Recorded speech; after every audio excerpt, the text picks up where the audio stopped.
అందరికీ వందనాలన్నా. మాది కాకినాడ దుమ్ములపేట గ్రామంలో పరిచర్య చేస్తున్నాను.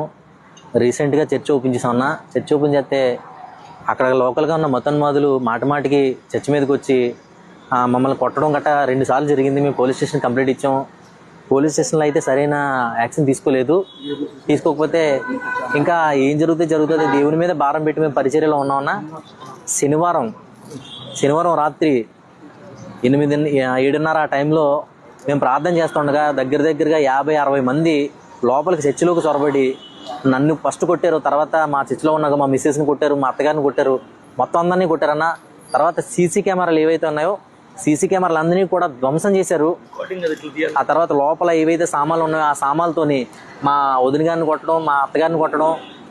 మా మిస్సెస్ ప్రెగ్నెంట్ అని చూడకుండా కూడా ఆవిడ్ని చున్నీ పట్టుకు లాక్కెళ్ళి బయటికి వెళ్ళి నా అసభ్యకరమైన మాటలతో వాళ్ళు కొట్టడం జరిగింది. సరే, ఏదైతే జరిగిందని మేము పోలీసుల్ని ఆశ్రయించాం, పోలీస్ స్టేషన్కి ఫిర్యాదు చేసాం. ఆ రాత్రి 12 గంటలకి నేను వచ్చి పోలీస్ స్టేషన్కి కంప్లీట్ ఇవ్వడం జరిగింది. అయితే ఉదయాన్నే 2 కానిస్టేబుల్ వచ్చి మీరు స్టేషన్ దగ్గర రండి, సీఏ గారు పిలుస్తున్నారని స్టేషన్ దగ్గర తీసుకొచ్చారండి.